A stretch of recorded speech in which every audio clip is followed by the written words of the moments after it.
La Asociación Nacional de Productores y Exportadores de Flores del Ecuador, Expoflores, presentó ante la Corte Constitucional una acción pública de inconstitucionalidad a la disposición interpretativa del artículo 169, numeral 6 del Código de Trabajo, incluida en la Ley Orgánica de Apoyo Humanitario para combatir la crisis sanitaria derivada del COVID-19.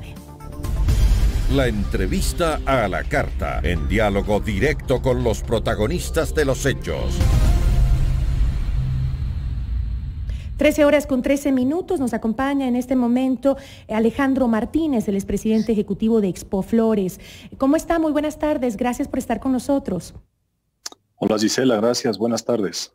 Cuénteme, esta acción legal que ustedes han interpuesto a esta disposición de la ley,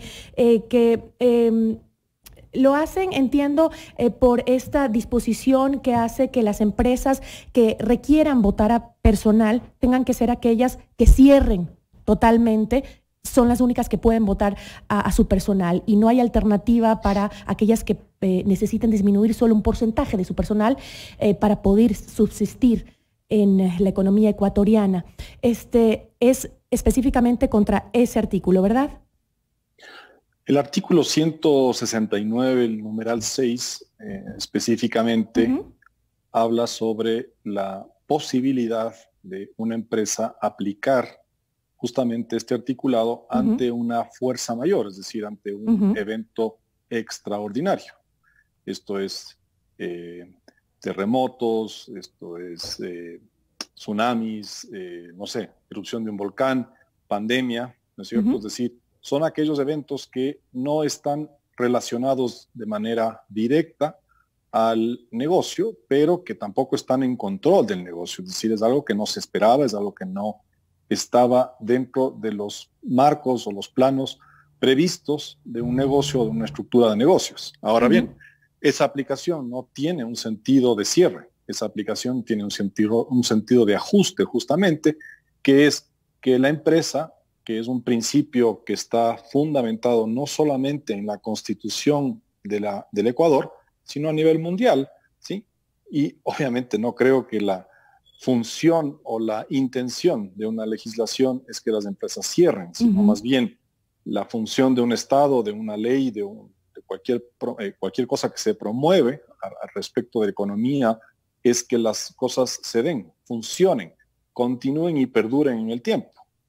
Es así como en su momento, en el mes de marzo, es decir, cuando comenzaron a suceder todos los cierres de mercado, en el caso de flores, ¿no es cierto?, varias de las empresas aplicaron, acogiéndose a lo que la ley estipula, ¿sí?, el artículo del 169. En ese entonces, y estoy casi seguro que tú me entrevistaste al respecto, ¿sí?, la intención de las empresas era muy clara, ¿sí?, es decir, estábamos cerrando mercados, ¿sí?, el flujo, digamos, natural de una empresa requiere de ventas y requiere de cobros para poder hacer pagos, ¿sí?, y que obviamente una vez que pasaba justamente esta pandemia o se recuperaba la actividad de los mercados, estábamos seguros que las empresas iban a volver a ir a contratar personal por su naturaleza de necesidad, ¿sí? Y eso obviamente ha venido sucediendo, es decir, los mercados han ido abriendo poco a poco, ciertas empresas han podido recuperarse,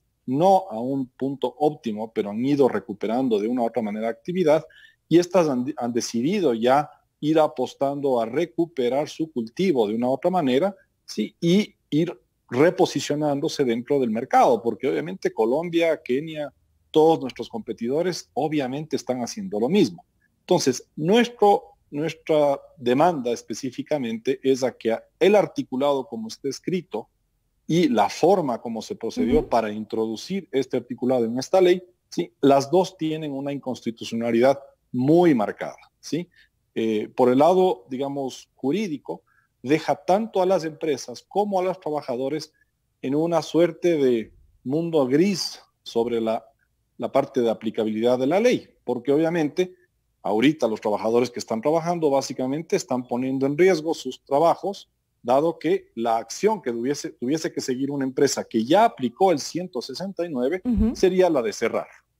Exacto. ¿Sí? Porque una ley interpretativa no solamente es de aquí en adelante, sino a lo largo de toda su existencia, es decir, desde 1938, que existe la disposición del artículo 169, numeral 6.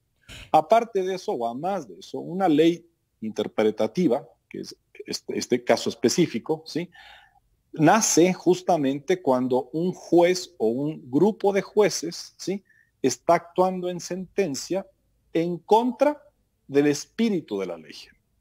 En este caso no se ha marcado una sentencia sobre el artículo 169 en muchísimo tiempo. Entonces, claramente la Asamblea hizo esto por una acción política de buscar votos, seguramente, ¿sí?, y le salió mal. Y le salió mal porque también está actuando en contra del trabajador. Existe el artículo... Me gustaría tener una cifra clara para que la gente entienda lo que esto podría significar justamente a los trabajadores, porque si bien creo que es un muy buen ejemplo el sector florícola, porque es uno de los más afectados por el cierre de las fronteras de diferentes países. Esta interpretativa de la fuerza mayor obligaría a ¿cuántas empresas florícolas cerrar y votar a todos sus empleados? ¿Tienen ustedes el dato más o menos? Sí, en este caso contaría con 42 empresas que están afiliadas acá a la asociación. Y esas ¿cuántos empleados significa eso? Más o menos significan unos 11,000 empleos. Wow. O sea, y eso es debido a que obviamente no es que pueden reducir su personal para poder subsistir en el tiempo, sino que simplemente la ley les da la única posibilidad de cerrar para poder despedir a su personal. Eso es lo que dice la interpretativa, por eso justamente estamos actuando en eso, porque existe el artículo 187 de lo laboral que especifica claramente ante el cierre de una empresa cómo debes proceder respecto al personal. Ahora, pasando un poco más a lo fundamental, y lo fundamental de esto es que hay que entender, y yo creo que la Asamblea no termina de entender, ¿sí?, que el trabajador y el empleador no son enemigos. Más bien son muy amigos, son muy necesarios el uno del otro. Se necesita una inversión, se necesita que esa inversión produzca, se necesita que esa inversión tenga mano de obra, ¿sí?, se necesita que esa inversión venda, es decir, somos parte específica, ¿sí?, muy, muy necesaria el uno del otro para poder funcionar, para poder actuar adecuadamente en una economía, que sí, esta economía es complicada, pero esta es la economía que tenemos.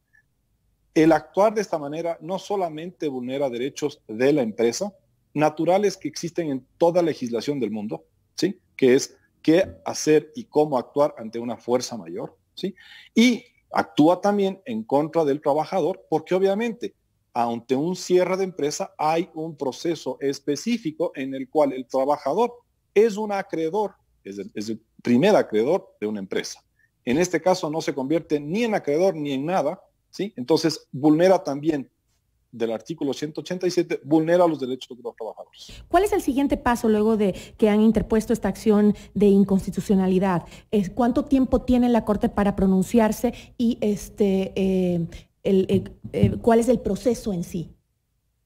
Bueno, nosotros hemos solicitado que este proceso se lo haga de manera expedito. ¿Por qué? Porque obviamente está en una situación muy sensible, ¿sí?, de inseguridad jurídica, tanto para la parte empleadora como para la parte trabajadora. Es decir, las dos partes están ahorita en una sensibilidad crítica, digamos, en la parte jurídica. Entonces, nosotros hemos pedido un proceso expedito. Me estoy imaginando que la Corte tiene que darse un tiempo prudente en recibir, porque entiendo que hay más demandas. Más de 11 hay demandas del mismo tema. Entonces, tiene que recibir estas demandas. Es muy probable que la Corte los tome a todas estas demandas y las ponga en un solo proceso, ¿sí? Pero obviamente yo creo que es sumamente importante y responsable con el país que esto lo manejen de manera expedita. Como usted decía, son varias las demandas. Aquí tengo el dato de que son más de 11 y vienen de diferentes sectores sociales, también industriales. Está el Frente Unitario de Trabajadores, la Unión General de Trabajadores, encabezadas incluso por algunas sindicalistas que están también metidos en este tema de demandas. Y en todo caso, los cambios a la ley estarían ahora en manos de la Corte Constitucional, entonces. Así es, o sea, en el caso nuestro específico estamos solamente abordando el artículo de interpretativa del 169 numeral 6. Entiendo que el resto no necesariamente solamente en ese articulado, sino en algunos otros. Entiendo que ya las florícolas ya se han levantado, se han reactivado, están algunos mercados abriéndose y han podido ya empezar de nuevo como usted dijo, a trabajar y a recontratar algunos empleados. ¿Cuál es la situación actual en cifras de su sector? Seguimos en rojo, ¿no? Es decir, el sector en sí está muy golpeado y los mercados, porque claro, la mayor parte de la línea que ataca a Ecuador en el término comercial es el tradicional, que es floristerías, ese tipo de eventos, ¿no? Que claro, eventos están cancelados en todo el mundo, no hay matrimonios, no hay graduaciones, no hay nada, ¿no? Entonces, ese mercado básicamente sigue cerrado. Y el mercado tradicional, que son floristerías, arreglos para casas, ese tipo de cosas, pues obviamente está ahorita en un 30%. Muchos de esos negocios, que son negocios muy pequeños, son pymes realmente, ¿sí? Son negocios que optaron más bien por cerrar algunos, otros por darse 4 o 5 meses de vacación, es decir, de ver qué pasa. Y es un poco difícil esa parte. Nosotros seguimos encuestando al mercado de consumo y el mercado de consumo en este momento sigue priorizando su gasto hacia lo que es esencial, que es comida, o sea, alimento y medicina. Entonces, claro, las flores de este momento, lastimosamente, y nos toca aceptarlo así, es un bien suntuario que no tiene todavía la atracción suficiente dentro de las prioridades de un consumidor para volver a tener ese eje económico que teníamos antes. Eso no nos tiene que detener, es decir, las empresas siguen tratando de manejar mejor sus costos todavía, muchas están innovando, es decir, tratando de ver cómo aprovechar de este duro golpe, ¿sí? Porque creo que el sector florícola siempre ha sido así, es decir, ante los golpes no se queda sentado, sino comienza a accionar, comienza a buscar nuevas alternativas, ver qué tiene que hacer para reajustarse a esa nueva realidad, qué parte del mercado puede atacar, qué tiene que hacer para hacerlo. Entonces, yo te diría, el sector va a seguir golpeado, no podemos esconder esa verdad. Y lo peor de todo es que no saben hasta cuándo van a seguir golpeados, porque esto no parece tener visos de normalizarse del todo en un futuro próximo, ¿no? Entonces, seguramente esa reactivación total del sector florícola tardará un buen tiempo en aparecer. Sí, tardará. Sin embargo, claro, la gente que trabaja en el sector, la gente que invierte en el sector, o que ha invertido en el sector, confía en el sector. Es decir, bien o mal, esto es un trabajo conjunto, no podemos darnos por vencidos, ¿sí? Tenemos que seguir adelante, tenemos que confiar en que el trabajo que hace cada uno en una empresa, el trabajador, el supervisor, el agrónomo, el de ventas, todos tienen que trabajar en un solo sentido, que es recuperar de una u otra manera el mercado, estar ahí presentes, ir recuperando nuestro posicionamiento en ese mercado. Nos tomará tiempo, sin duda, pero es un sacrificio que tenemos que hacerlo. Ahí está la inversión, ahí está el cultivo. Si lo dejamos morir, la empresa muere. Y el perjuicio que les genera justamente esta nueva legislación los pone en desnivel en comparación a sus competidores, a Colombia, a aquellos países que también se dedican a la exportación de flores. Sí, Colombia hizo una cosa impresionante, ¿no? Colombia está pagando el 60% de los salarios del personal de las empresas por 6 meses, ¿sí? Le está dando ese respiro. Hay países como Holanda, como mismo España, Alemania, que están haciendo cosas muy similares, es decir, inyectan dinero a la economía a través de la fuerza laboral para, no cargarle más gasto este momento a las empresas, que no puede, es decir, no tiene a quién vender, ¿sí? Pero también fomenta el consumo interno. Es algo que nosotros no sé por qué en este país no lo hacemos. Aquí seguimos viendo cómo cargamos más impuestos para poder sustentar un Estado que lastimosamente es del 45-43% del PIB. Y bueno, es la realidad que tenemos, pero básicamente el mensaje ahorita que diría yo a la parte política ecuatoriana es: deje a las personas, deje a las empresas en paz, ¿sí? Las empresas y las personas tienen que poder salir adelante por sí mismas. ¿Por qué? Porque el Estado no tiene cómo financiar nada.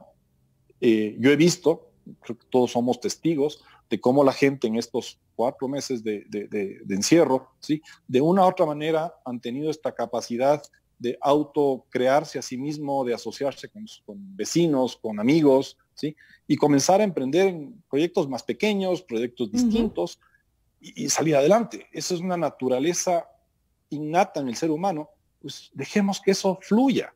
Si no tenemos cómo financiar, cómo apoyar toda esta gestión, digamos, de trabajadores y empleadores, pues déjenles en paz. Definitivamente hoy ponerles más trabas a las empresas es atentar contra el derecho al empleo de la gente también. Yo le agradezco muchísimo por habernos acompañado, Alejandro Martínez, y estaremos muy atentos a lo que se desprenda de esta demanda de inconstitucionalidad al artículo 169 del Código de Trabajo. Muchísimas gracias por habernos acompañado. Encantado, una buena tarde. Igual para usted. Esto es Notimundo a la Carta, siempre bien informados.